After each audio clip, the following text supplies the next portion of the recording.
Infrastructure forms the backbone of modern economies. It allows for the smooth movement of goods, services, and people, all of which are essential for a productive and connected economy.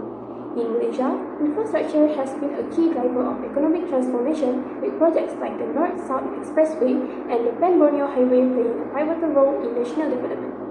According to LIM 2019, physical infrastructure also stimulates job creation and boosts long-term competitiveness. Infrastructure remains a priority under the 12th Malaysia Plan, which focuses on the sustainable and also the inclusive growth. The World Bank 2022 estimates that a 10% increase in infrastructure investment could raise Malaysia's GDP by 1.7% over the next 5 years, showing a strong multiplier effect. Beyond the economic growth, infrastructure projects bring significant social benefits. For example, in East Malaysia, better road connectivity has improved market access and boosted agricultural productivity, especially in the rural communities. And this project helped to reduce the poverty, narrow the urban-rural divide, and attract more foreign direct investment (FDI) by improving logistics and also lowering the transaction costs.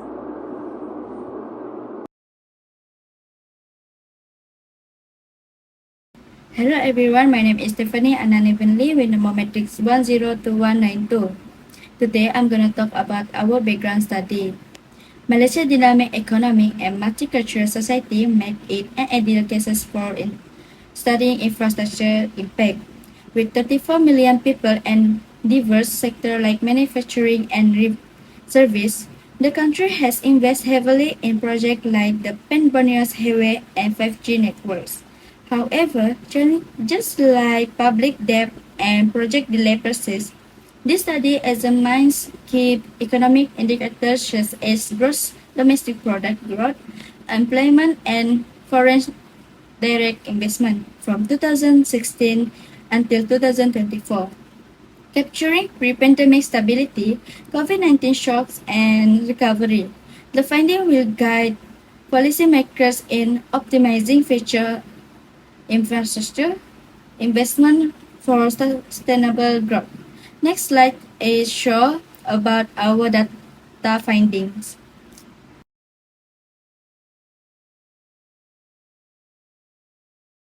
Hello, my name is Nur Amira binti Abdul Salam and my matrix number is 101974.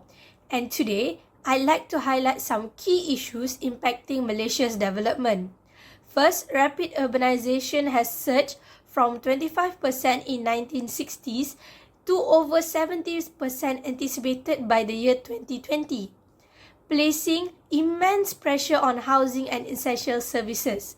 Second, while Malaysia's unemployment rate is currently at 3.2%, the economy is recovering from a peak of 4.3% during the COVID-19 pandemic, with 80% of unemployed individuals actively seeking work. Lastly, foreign direct investment has declining significantly, with 2023 inflows at 40.4 billion ringgit, down from 75.4 billion ringgit. The services sector remains the primary contributor to FDI. These challenges require strategic solutions to ensure sustainability growth for Malaysia. Hello, my name is Shamila with matrix number 102157. In this section, I briefly explain the problem statement of our study on the economic benefits of infrastructure investment in Malaysia. Over the years, Malaysia has heavily invested in infrastructure such as roads, transportation, and digital networks. It is to drive economic growth, attract foreign direct investment, and improve quality of life. However, despite this effort, the expected outcomes have not been fully realized. Urbanization has created imbalance, especially in Peninsular Malaysia, where infrastructure can't keep up with population growth. Meanwhile, rural areas like Sabah and Sarawak still face serious infrastructure gaps. These growing divides threaten balance and inclusive development. Apart from that, employment remains another challenge. Although the unemployment rate dropped to 3.2% in 2024, many jobs created by infrastructure projects are temporary or don't align with the skills of local workers, especially youth and rural communities. At the same time, FDI inflows have declined, dropping from 75.4 billion in 2022 to 40.4 billion in 2023. This suggests that better infrastructure alone may not be enough to maintain investor confidence. These issues show that infrastructure investment alone cannot guarantee inclusive growth. Therefore, this study aims to evaluate how infrastructure development impacts GDP growth, employment, and FDI, and whether Malaysia's infrastructure strategy aligns with long-term national development goals. There's 3 research questions that we came up with for this research. Firstly, is there a relationship between infrastructure investment and Malaysia's GDP growth? Is infrastructure investment has an impact on employment rates in Malaysia? And lastly, does infrastructure development attract foreign direct investment? For this session, I'll present the objective of our study. The general objective of this research is to examine the impact of infrastructure development on Malaysia's overall economic performance. Specifically, we aim to understand its relationship with GDP growth, employment rates, and foreign direct investment inflows between 2016 and 2023. To achieve this, we have outlined 3 specific objectives. The first one is to investigate the relationship between infrastructure investment and GDP growth in Malaysia from 2016 to 2024. Second one, to assess how infrastructure development affect employment rates, particularly in the context of post-pandemic recovery. The third one is to evaluate whether infrastructure investment attracts foreign direct investment, contributing to long-term economic growth. Through this objective, we hope to provide meaningful insight into how infrastructure policy can support inclusive and sustainable economic development in Malaysia. Next, for the significance of the study, this study provides crucial insight for policymakers and investors by evaluating how Malaysia infrastructure projects from 2016 until 2024 impact economic growth, employment, and foreign direct investment. The findings will help optimize future investment, prioritize high-impact projects, and improve public-private partnership. Additionally, it assesses whether infrastructure spending successfully reduces regional inequalities, particularly in East Malaysia. By analyzing both successes and challenges, this research offers valuable lessons for sustainable development strategy as Malaysia progresses toward high-income status. This research focuses on analyzing the impact of infrastructure development on Malaysia's GDP growth from 2016 to 2024 using the quarterly data. A total of 30 quarterly observations are included, which gives a comprehensive picture of recent economic trends, especially during the critical events like the COVID-19 pandemic and the post-pandemic recovery period.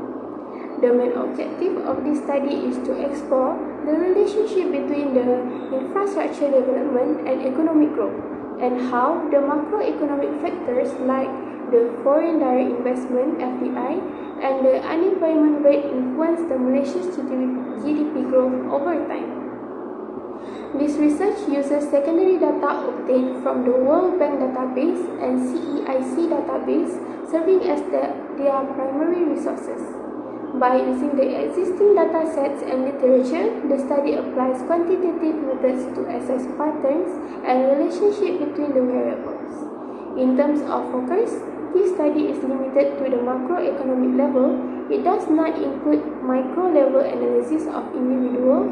Instead, it emphasizes national trends, which are more relevant for policy making and also the economic planning. Geographically, the study is limited to Malaysia only. There are few key variables included in the study, which are the GDP growth, GFCF, gross fixed capital formation as the proxy of the infrastructure development, total investment, unemployment rate, and also lastly is the FDI, foreign direct investment. In Chapter 2, we delve into a review of journal articles examining the impact of infrastructure development, foreign direct investment and unemployment on Malaysia's GDP growth from 2016 to 2024. We start by evaluating the theoretical frameworks used in prior studies, which help us understand how infrastructure influences economic growth. Next, we present empirical data that either supports or challenges these theories, highlighting the importance of real-world evidence. Finally, we identify literature gaps, pinpointing topics that remain underexplored in existing research. This comprehensive review set the stage for our analysis and underscores the need for further investigation in these critical areas. Next, for this part, I'll present the theoretical foundation of our study based on the endogenous growth theory. Developed by Paul Romer and Robert Lucas in 1980, this theory emphasized that long-term economic growth is driven by internal factors such as infrastructure, human capital, innovation, and policy decision, and this is unlike all the models that treated growth as externally driven. Let me summarize the key areas. For the first one, infrastructure development. Infrastructure boosts productivity, lowers costs, and attracts private investment in Malaysia. Studies like Ishak and Martin 2019 confirm that infrastructure positively impacts GDP. Similar results were seen in India and Nigeria, where investment in transport and energy supported long-term growth. For the second one is unemployment and human capital. Endogenous growth theory also links employment and education to sustain growth. For example, South Korea job creation in infrastructure sectors led to consistent GDP expansion. In Malaysia, Azman Saini 2010 showed that efficient labor markets enhance the benefits of infrastructure and FDI. For the third one, FDI and knowledge spillovers. FDI brings not just capital but also technology and skills. Chong and Tan 2015 found that FDI improved Malaysian firm productivities. Borenstein in 1998 also emphasized that FDI has a greater impact when paired with strong human capital. For the fourth one, policy implications, strategic government policies matter. Malaysia 11 and 12 plan align with this theory by focusing on infrastructure and high-quality FDI. Similarly, Vietnam's success shows that how coordinated policy, infrastructure, and education can drive rapid growth. To conclude, the endogenous growth theory provides a strong foundation for this study. It helps us understand how infrastructure, employment, and FDI work together to drive sustainable economic growth in Malaysia and beyond. For the part of related empirical review, empirical research confirmed that infrastructure development is a key driver of Malaysia's economic growth. Studied by Lead and Smith 2020 show that a 10% increase in infrastructure investment leads to a 3% rise in GDP, with transportation and utilities having the strongest impact. The World Bank 2022 found the infrastructure spending contribute 1.2% to annual GDP growth and help stabilize the economy during the pandemic. Digital infrastructure such as 5G has also boosted innovations, with regions adopting 5G experiencing with a 15% increase in tech startups by Ng and Tan 2023. This finding highlights how strategic infrastructure investment drives productivity, resilience, and regional development in Malaysia. The literature gap in the study is limited use of the quarterly data. Most existing studies rely heavily on annual data, which can miss short-term economic shifts. However, events like the COVID-19 pandemic caused sudden and uneven changes in the Malaysia's quarterly GDP.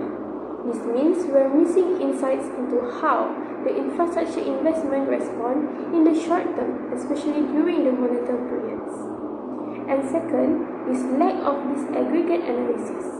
Another gap is that infrastructure is usually analyzed as a broad category without breaking it down. There's limited research on which type of infrastructure, such as transportation, digital, or energy, contribute most to economic growth. This makes it harder for policymakers to prioritize the right sectors, especially now as Malaysia pushes for a digital and green economy under My Digital and NETR. Third, neglected mediator variables. Finally, many models overlook the indirect effects of infrastructure spending.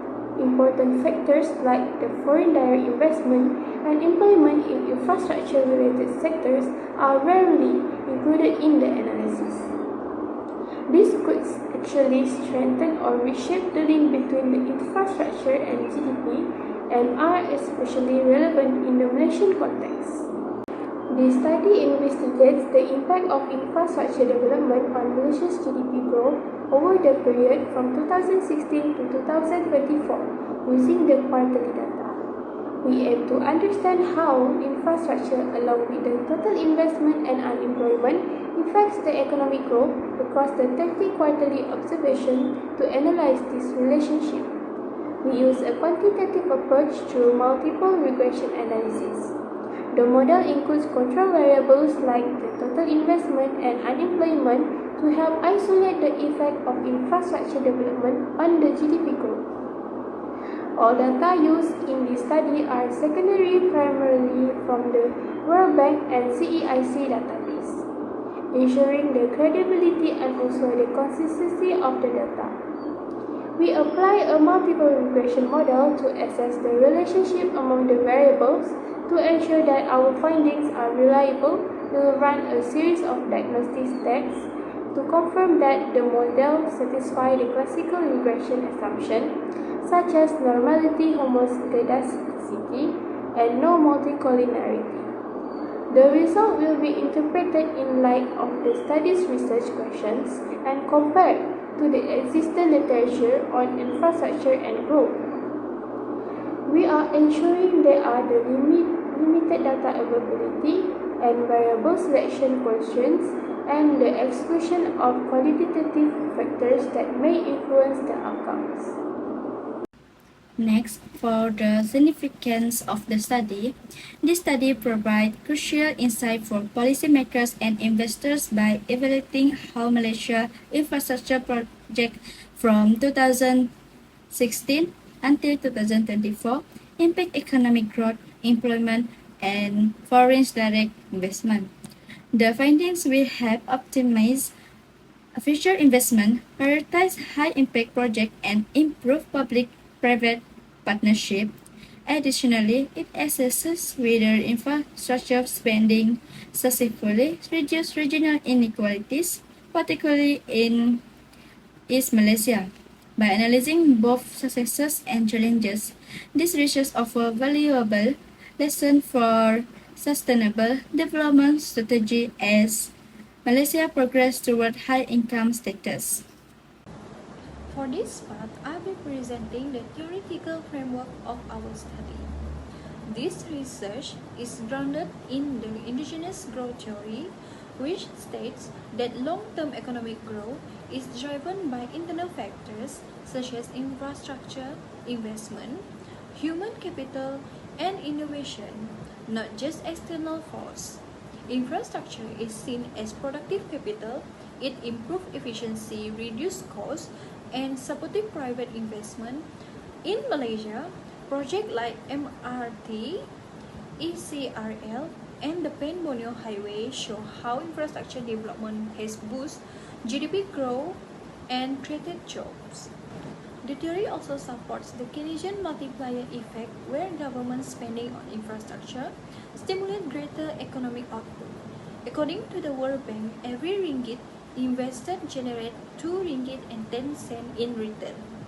We also link infrastructure to lower unemployment, as these projects create direct and indirect job opportunities, and reflected in Malaysia's low 2.7% unemployment rate in 2022. Finally, infrastructure attracts foreign direct investment, or FDI, by lowering business costs and improving logistics. Strong FDI inflows show that infrastructure plays a key role in supporting economic growth and investor confidence. In summary, this theory explains how infrastructure, employment, and FDI work together to drive Malaysia's economic performance from 2016 to 2024. This study aims to examine the economic benefits of infrastructure investment in Malaysia from 2016 to 2024. Our empirical model measures economic growth, GDP, as the dependent variable, influenced by 3 key factors: infrastructure development, foreign direct investment, FDI inflows, and the unemployment rate. By analyzing these variables, we aim to identify how strongly infrastructure investment contributes to Malaysia's economic performance during this period. I want to discuss the use of secondary data in our research, which consists of information previously gathered and published for different purposes. While we didn't collect this data ourselves, it plays a crucial role in our analysis.